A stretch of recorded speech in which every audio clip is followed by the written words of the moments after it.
Is a gang of snowboarders playing hit and run with skiers? Resort officials respond. Phil Lindeman, Krystal, 93 News. About 60 locals came to a panel discussion with ski safety experts yesterday for a talk about collisions, speed, and what to do in a hit and run. JB Housing explaining why she came to the meeting. We need more people knowing the responsibility code. For Jay Chambers, education is not quite enough. There needs to be enforcement of some kind. Step it up a bit from where it is now. During the Q&A, one Frisco resident suggested there is a gang of snowboarders roving the slopes of Keystone, targeting skiers by knocking them over. Team Summit Snowboard Director Maddie Vogel says he's never heard of a criminal snowboard gang, and Julie Rust, Senior Director for Mountain Safety at Keystone, said if it's true, it must stop. Her best advice, report any collision to Ski Patrol or Mountain Safety with details on clothing and location. The event was hosted by Alliance for Skier and Rider Safety. Learn more about their efforts and get involved through safeslopes.us.com.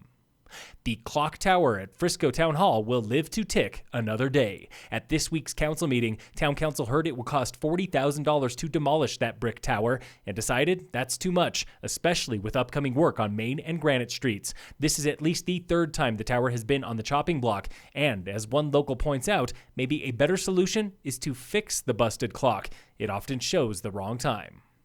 Breckenridge recently won a $10 million federal grant for essential repairs to the dam at Goose Pasture Tarn in Blue River, thanks in part to a FEMA-required hazard plan updated every 5 years by the county. Point man Brian Bovaird. If Summit County didn't have this plan, there's a lot of federal grant funding that we wouldn't be eligible for. Work on the dam begins this May and continues through October, returning every summer until 2022. Estimated cost is $20 million.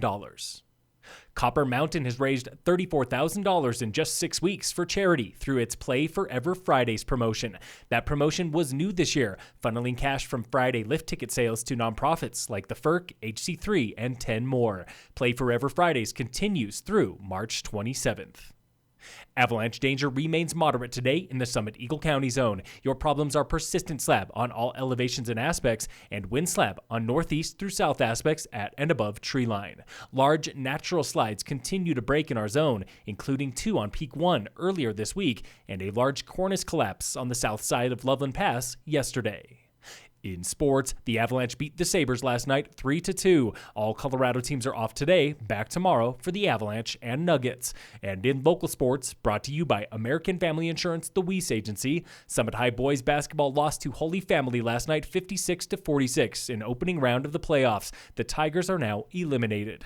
Today is day 1 of states for Tigers Alpine and Nordic ski teams. The Alpine team sends 18 skiers to Beaver Creek for giant slalom. The Nordic team races classic at Malloy Park in Minturn. And women's halfpipe qualifiers just wrapped up at the Burton US Open in Vail, where Japan's Ruki Tamida qualified first ahead of American Maddie Mastro. Here's what she had to say about the modified halfpipe at Golden Peak. It's been a challenge for me. I came in with one plan, and I was holding on to that plan up until yesterday with my hands wrapped around it, not wanting to switch it up, and it wasn't working, so we had to switch up things and find new rhythms and routes through it, and it was quite a challenge, but I enjoyed it. Men's qualifiers get started in about a half hour at 12:30. Phil Lindeman, Krystal, 93 News.